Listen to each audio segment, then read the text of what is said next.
Que todos os justos se alegrem pela obra de Iau, toquem a harpa em louvor a Iau e cante a Iau uma nova canção. Suas palavras são de amor ao que é certo e justo.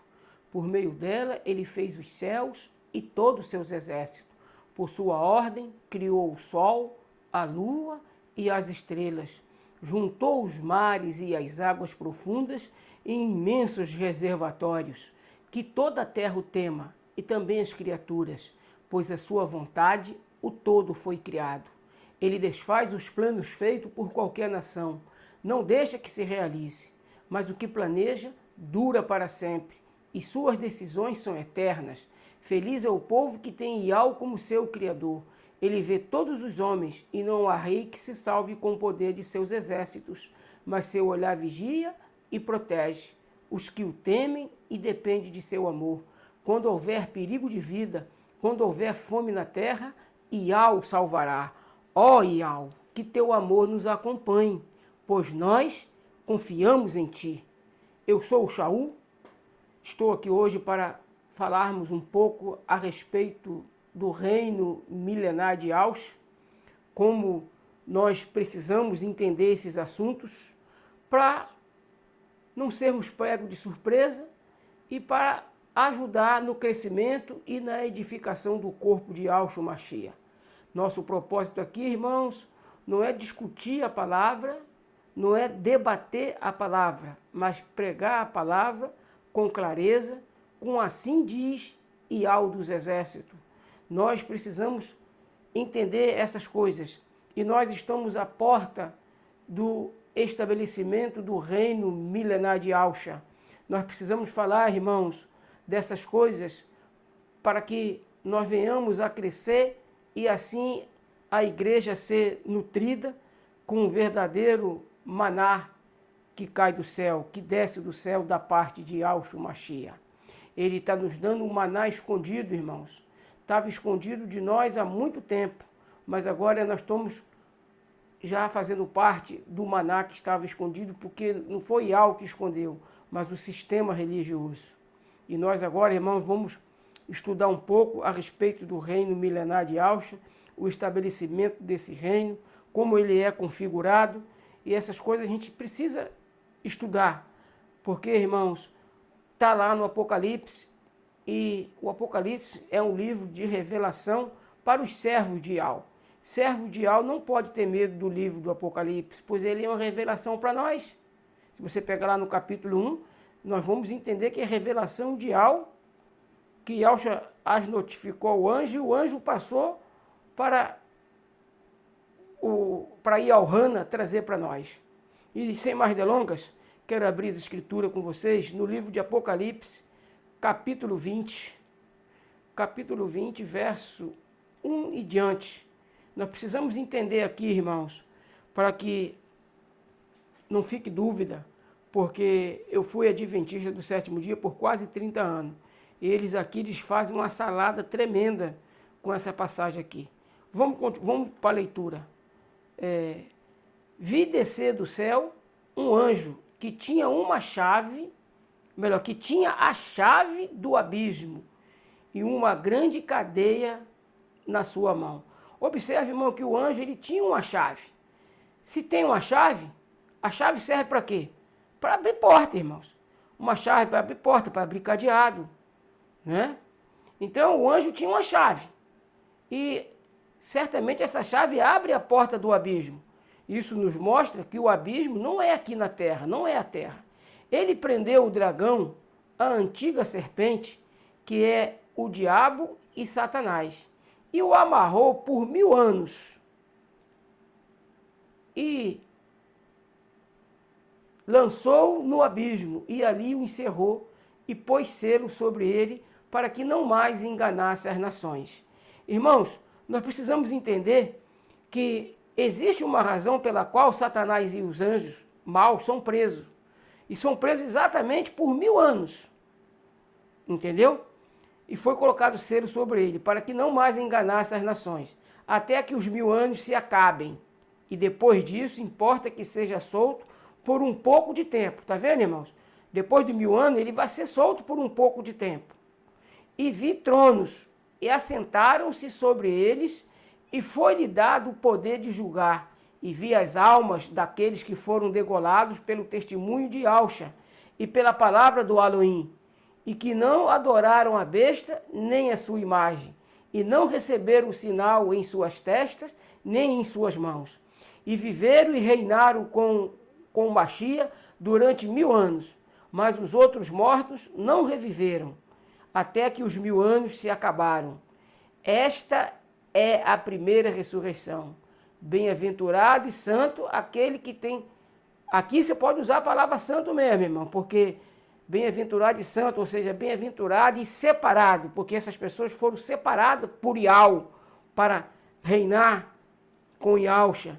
Aquele que tem parte na primeira ressurreição, sobre este não tem poder a segunda morte, mas serão sacerdotes do Elohim e do Machia, e reinarão com ele 1000 anos. Está vendo, irmãos? Essa categoria de pessoas vão reinar com Yahshua durante 1000 anos. O subtítulo aí, a condenação de Satanás. E acabando-se os 1000 anos, observe, irmãos, que a condenação de Satanás, ela vai ocorrer quando acabar os 1000 anos. E acabando-se os 1000 anos, Satanás será solto da sua prisão e sairá enganar as nações que estão sobre os 4 cantos da terra, Gog e Magog, cujo número é como a areia do mar, para os ajuntar em batalha. Observe, irmãos, que ele vai ser solto para enganar as nações. E quando que vai acontecer isso? Quando que vai acontecer isso? Deixa eu botar aqui minha imagem. E deixa eu botar aqui para me falar com vocês, olhando no olho de vocês. Então nós vimos que quando terminar os 1000 anos, ele vai ser solto da terra, vai ser solto lá do abismo, e vai vir para cima da terra, para enganar as nações que estão nos 4 cantos da terra, Gog e Magog. E ali, irmãos, é a última batalha, porque nessa batalha a morte será vencida, porque essa batalha vai ocorrer depois do reinado milenar de Alxa, depois que terminar os 1000 anos. E Alxa vai entregar o reino na mão do Pai, e é o Pai que faz nova todas as coisas. E qual é o inimigo que vai ser destruído? Qual é o inimigo que vai ser o último inimigo a ser destruído, a ser vencido? É a morte. A morte é o último inimigo a ser vencido. Deixa eu marcar aqui, irmão, na minha colinha, que nós paramos no verso 9, né? Paramos no verso 9, porque foi no verso 9 aqui que a gente parou. Porque eu quero ler com vocês, nós vamos voltar a ler as escrituras. Agora eu quero ler com vocês Ishaial 65, 20. Ishaial 65, 20, irmãos, ele está falando o contexto, se você for ler o capítulo 65 de Ishaial, que é conhecido também como livro de Isaías. Ishaial, que também é conhecido como livro de Isaías. Deixa eu ver aqui onde ele está. Ishaial.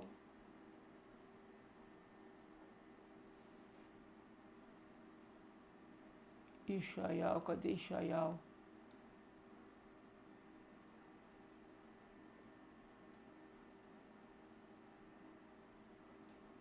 Ishaial.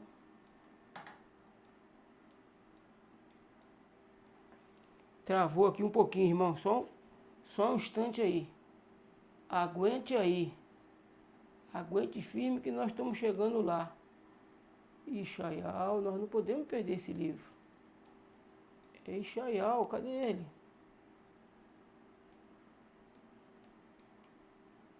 Eu vou na referência aqui que vai ser mais fácil, meu amigo, meus amigos.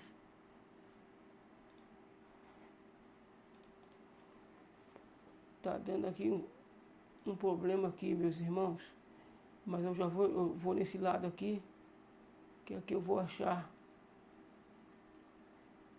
Ishaial.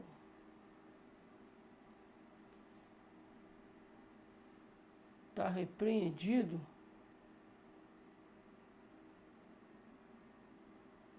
Aqui, Ishaial 65, 20. aqui o contexto, irmão, está falando do reino milenar de Alcha. Nós estamos aqui, não haverá mais nela criança de pouco tempo, né? Essa palavra aqui, essa palavra aqui, ela é a abreviação de diabo lá dentro do hebraico. Então, nós estamos lendo aqui, irmãos, não haverá mais nela criança de pouco tempo, nem velho que não cumpra os seus tempos, porque o menino morrerá de 100 anos, porém o pecador de 100 anos será amaldiçoado. Vou pegar uma outra tradução aqui, irmão, que vai trazer a ilustração de um modo melhor.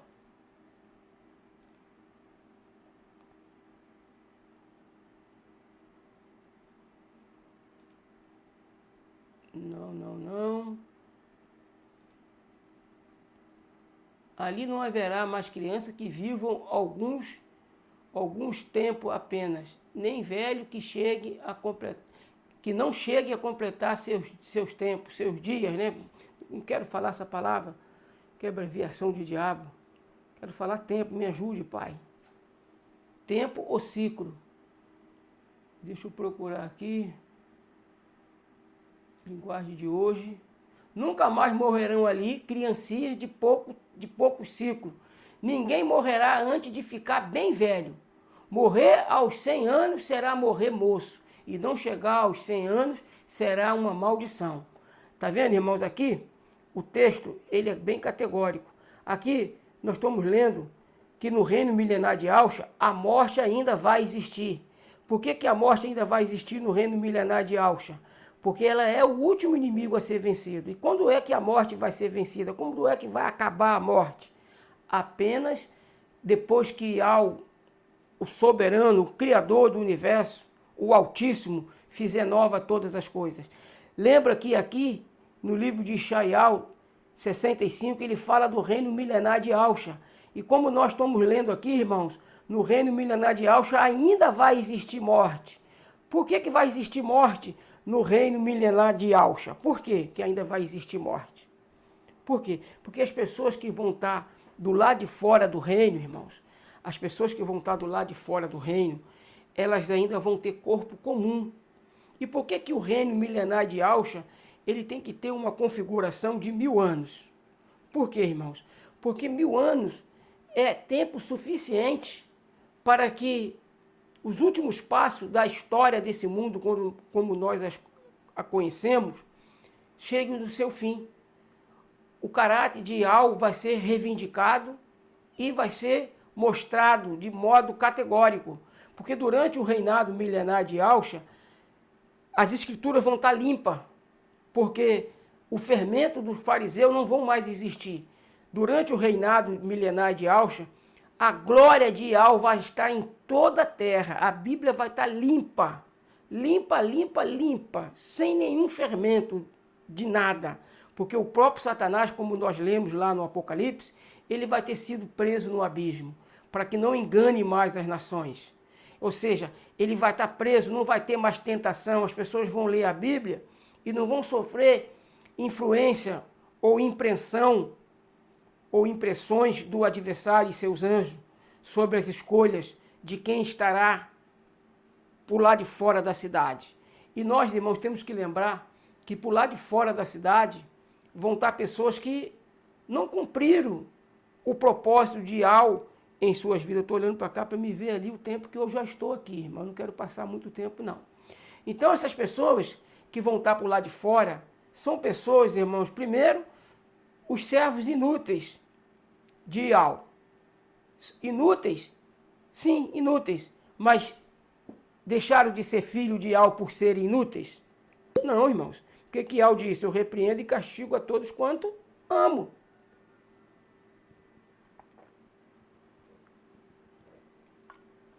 Qual o pai que não repreende e castiga o seu filho para que ele aprenda?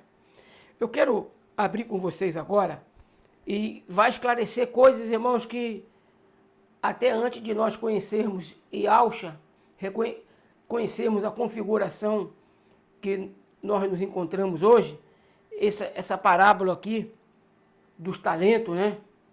Nós vamos entender agora coisas tremendas dessa parábola do talento. É Matitial, conhecido também como Mateus, irmão. Matitial, conhecido como Mateus. Matitial, capítulo 25, do verso 19 em diante. Capítulo 25.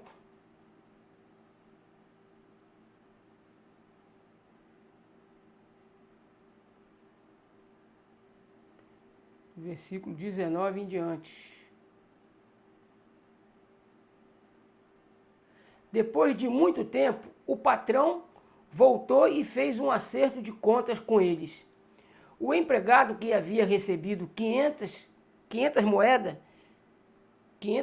chegou e entregou mais 500, dizendo: ó patrão meu, ó patrão, me deu 500 moedas, veja aqui estão mais 500 que consegui ganhar. Muito bem, empregado bom e fiel, disse o patrão.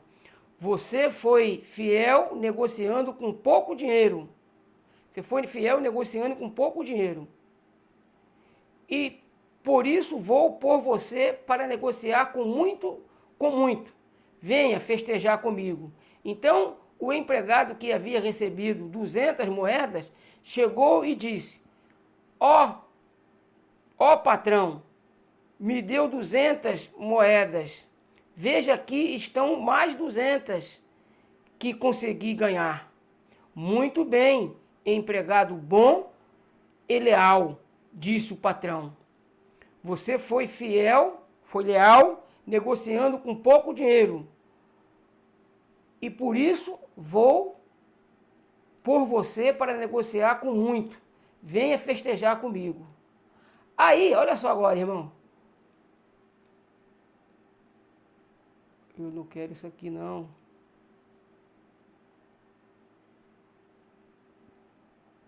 Aí...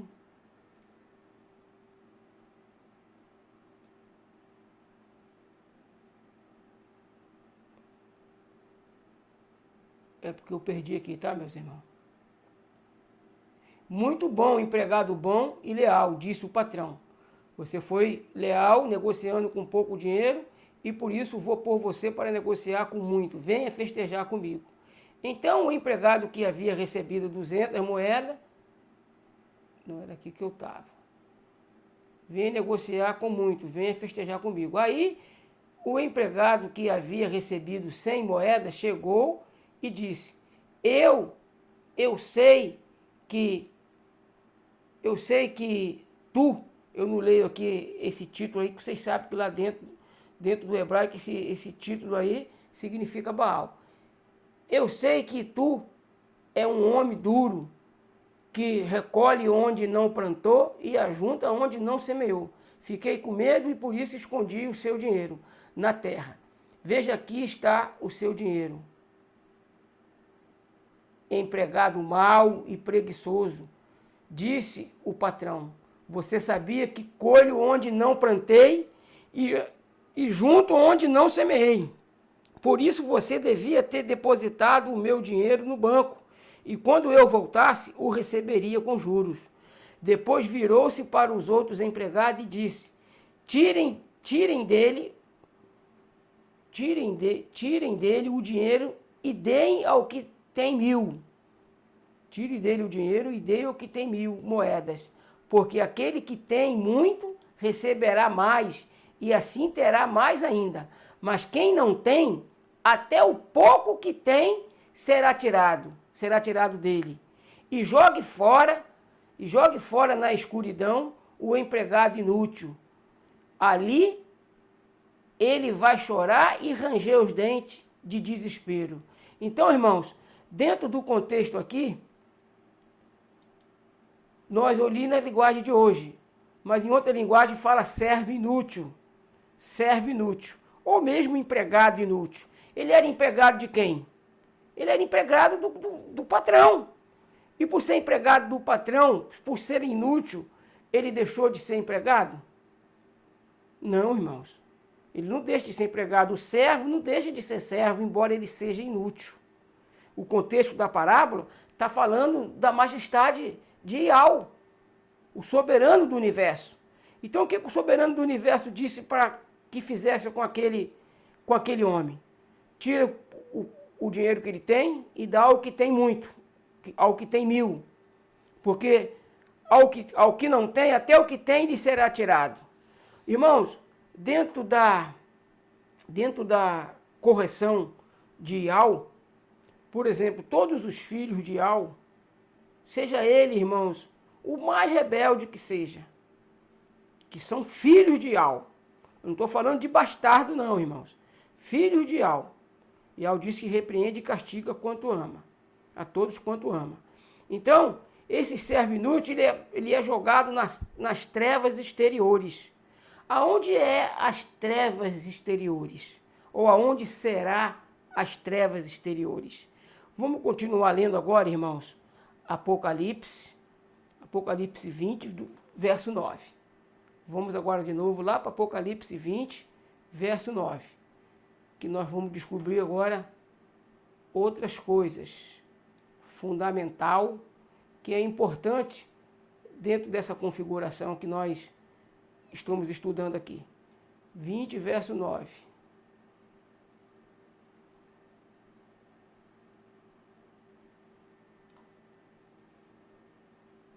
E reinarão com ele durante os 1000 anos. Tá. E depois que os 1000 anos terminarem, é 20, verso 9, né, Paulo? E eles se espalharam pelo mundo e cercaram o acampamento do povo do Criador e a cidade que ele ama. Mas um fogo desceu do céu e os destruiu. Aí o diabo que os havia enganado foi jogado no lago de fogo e enxofre, onde o monstro, ou seja, a besta e o falso profeta, já haviam sido lançados.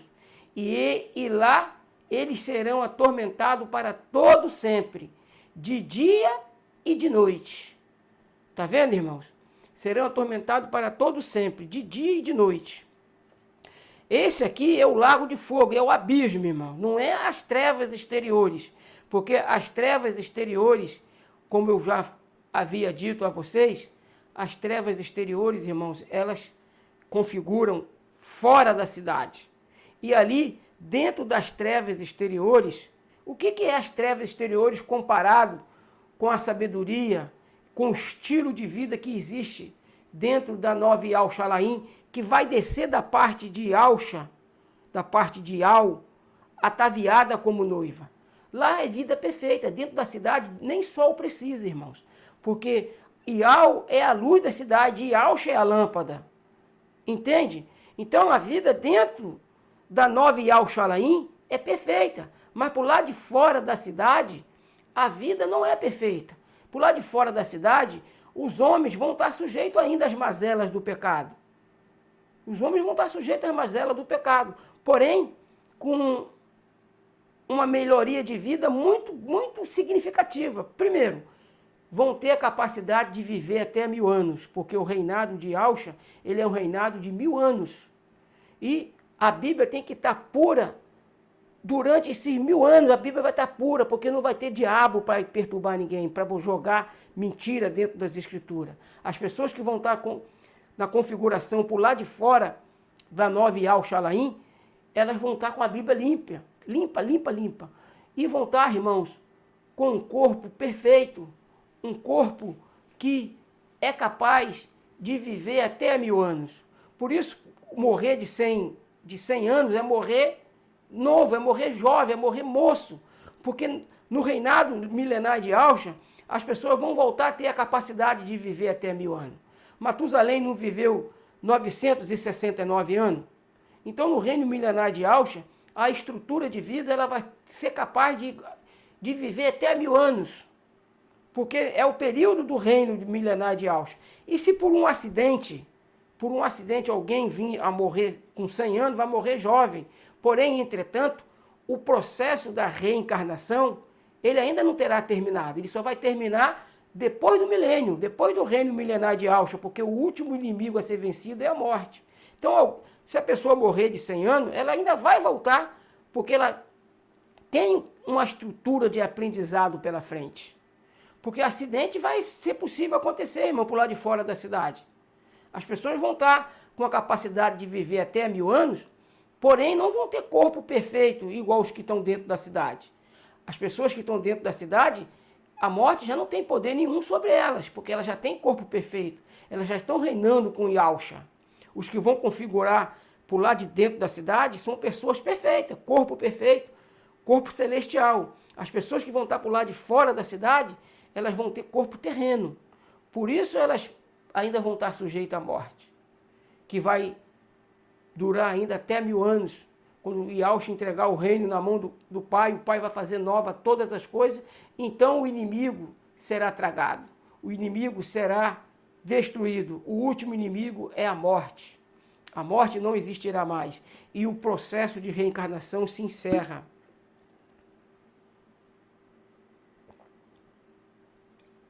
Se você pegar o livro de Jó 1, 21, lá Jó diz assim: nu saí do útero da minha mãe, do ventre da minha mãe, e nu tornarei para lá. Isso é reencarnação pura, irmãos. É doutrina da reencarnação pura. Aqui mesmo, no nosso canal, tem vários vídeos aqui que eu falo de reencarnação. Então, se você quiser aqui me chacoalhar, quiser aqui vir levantar alguma objeção, o que eu vou fazer é agradecer você pela tua participação, aceitando ou não as coisas que eu falo aqui, porque eu não vou responder nada, porque nos vídeos que eu falo de reencarnação tem resposta para tudo. É só assistir o vídeo até o final. Às vezes a pessoa não assiste o vídeo até o final e sai falando besteira, escrevendo besteira aí nos comentários. Entendeu, irmãos? Aqui tem muitos vídeos que eu falo de reencarnação. E um texto categórico é o Jó 1:21, aí tem Yalcha falando. Se você quiser dar crédito, falando de Yohana, esse é o Arial que havia de vir. Então, o processo de reencarnação ele vai terminar somente depois do reinado milenar de Yalcha, porque é Yal que vai estabelecer nova todas as coisas, vai fazer novo céu e nova terra. E dentro dessa estrutura, nós precisamos entender, irmãos, que o abismo não é aqui. Na caneta dos adventistas do sétimo dia, na pena dos adventistas do sétimo dia, eles acreditam que o abismo é a terra. O abismo não é a terra, irmãos. Se o abismo fosse a terra, não tinha necessidade de uma chave para abrir o abismo e lançar cadeia em Satanás, em prender Satanás. A terra não é um abismo de circunstância, conforme o adventista do sétimo dia ensina. A terra, irmãos, é o espaço, é o lugar aonde Al preparou para que os seus servos, seus filhos, herdassem e morassem nela para sempre. A terra não foi feita para ser desabitada. A terra não foi feita para ficar vazia, irmãos. Ela, quando foi chamada à existência, ela era sem forma e vazia. E quando fala da face do abismo, né, havia o que? Escuridão na face do abismo. Não é na face da terra. A terra, irmão, quando ela foi criada, ela não foi chamada abismo. Ela é terra, ela foi chamada terra. O abismo é outra coisa. Agora eu vou colocar aqui uma pequena ilustração e quero que vocês entendam, irmãos.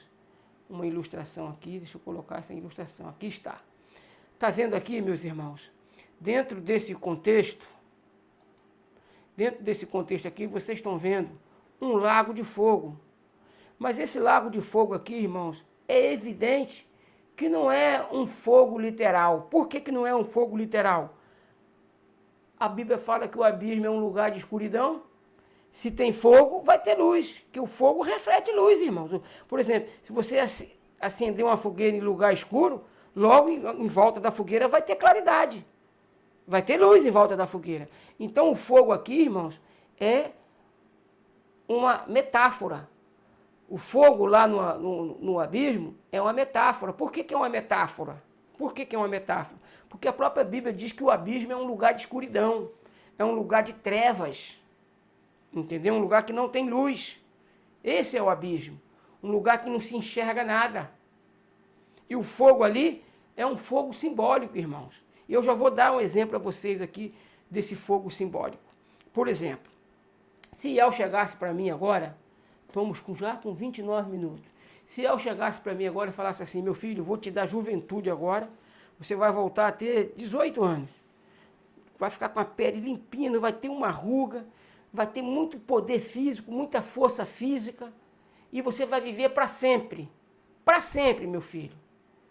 E nada vai te atingir, você vai ser indestrutível, mas você vai viver aqui, nesse estado de coisa, para sempre. Eu diria para o meu pai, não quero, isso eu não quero, porque aqui já seria o inferno. Porque, irmãos, quantas pessoas eu iria enterrar? E o tédio, porque isso aqui, irmãos, esse estado de coisa que nós vivemos agora, esse mundo que nós vivemos agora, perto do mundo por vir, é um tédio, é limitado. O mundo que nós vamos viver na eternidade, com Yau e Yalcha, é um mundo ilimitado, aonde não tem mesmice, aonde não tem a mesma coisa, aonde você vive sempre, sempre, por toda a eternidade, em novidade de vida. Não tem mesmice. E o fato, irmão, de já viver aqui, esse mundo do jeito que ele é, ou até quando, há milênios atrás, ele já seria, irmãos, um tédio, porque tem um limite de crescimento. O conhecimento aqui, irmão, agora, no que diz respeito à matéria, existe um limite. Existe um limite. E mesma coisa, agora você imagina, aqui já seria um inferno viver eternamente aqui com esse estado de coisa que a gente está vendo. Cada vez mais a natureza sendo degradada, cada vez mais maldade dominando em cima da justiça, a mentira dominando em cima da verdade. Parece que a verdade foi jogada por terra e nunca mais vai se erguer, mas não é isso, não é assim. Ela sairá triunfante, ela triunfará no final. Então, o inferno, irmãos, a circunstância, quando fala de lago de fogo, é lago de sofrimento, irmãos. É lago de onde não haverá perspectiva de nada.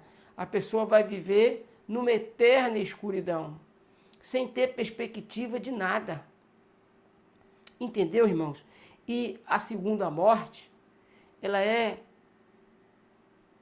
diferente, irmãos, da morte física.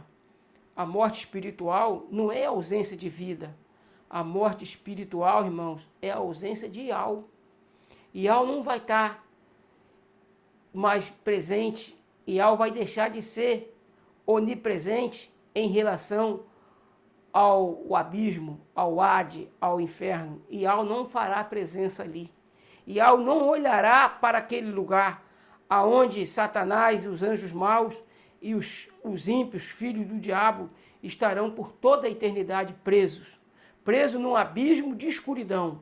Não é numa chama ardendo como uma panela com água, não é que se fosse isso, chegaria ao fim, mas o texto diz que o sofrimento deles não tem fim. A fumaça do tormento sobe para todo sempre. O que é a fumaça do tormento, irmãos? Fumaça, ela tem símbolo, na simbologia, o incensário com fumaça. A fumaça representava o rogo, a oração dos puros, dos sagrados. E lá no abismo, irmãos, eles vão ranger os dentes, porque eles vão estar numa situação completamente de trevas, de escuridão. Portanto, não é um fogo literal que vai queimar por toda a eternidade, mas é uma sensação de tédio, uma sensação de depressão infinita, porque o próprio diabo ele vai lembrar de onde ele teve, ele vai lembrar, por isso ele vai sofrer mais do que todos os outros, porque ele foi o número 1 dentro da regência do coro, ele foi dos seres criados, dos anjos, abaixo de Yalcha, ele foi o primeiro, irmãos, abaixo de Yalcha. Contando com o pai, o terceiro.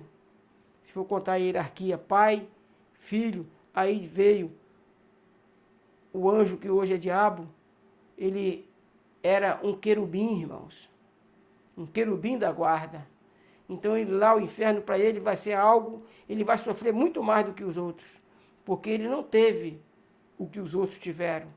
E principalmente os homens, né, os ímpios, eles não conheceram as coisas que os anjos mal conheceram. Eles vão ter a depressão deles, porque eles só vão ter lembrança, mesmo da vida difícil aqui na Terra, comparada com a vida lá no Hades, lá no abismo. A Terra é um paraíso, irmão. Mesmo nesse estado de coisa que a gente vive hoje. A Terra é um paraíso comparado com o abismo. Entendeu? Porque lá é escuridão pura, irmãos. Não tem propósito, não tem projeto. Não tem obra a ser feita. Não tem nada a apreciar. Por exemplo, você que eu gosto também de apreciar a natureza. E, por exemplo, lá para a prainha, subir lá no Morro da Coca-Cola, apreciar aquele mar azul bonito. Apreciar a natureza, irmãos. Pescar. Hoje eu não jogo mais futebol, mas quando eu jogava futebol também me proporcionava prazer. Mas pescar, irmão, pescar num paraíso igual é Arraial do Cabo, igual é Búzios, é coisa tremenda, irmãos.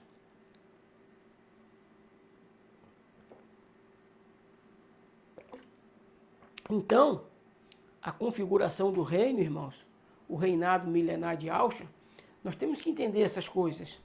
Porque se você for parar para analisar, assim como o joio passou pela arca, ele vai passar também pelo reinado milenar de Ausha, mas só que por lá de fora da cidade.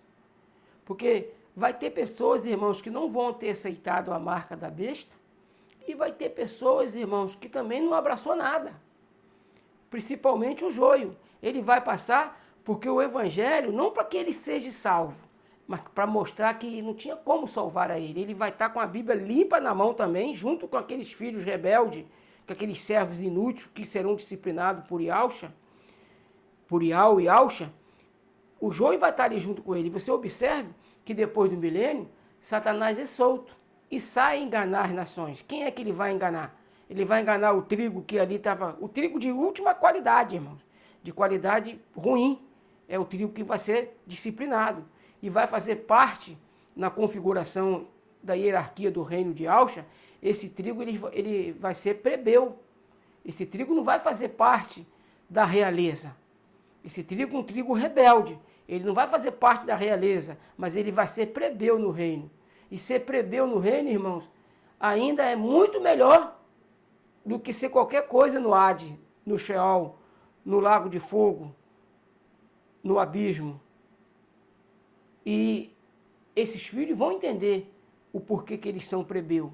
Porque eles foram rebeldes, foram disciplinados, aprenderam a lição e vão estar do lado de Iau. Satanás não vai enganar esses filhos que configuram o trigo de última qualidade.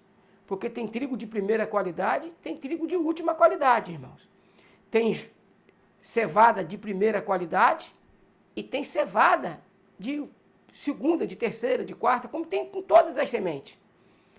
Por exemplo, por isso que Iausha disse, uns serão castigados com muitos açoites, porque receberam muito e também praticaram muita maldade, então vão ser castigados com muitos açoites.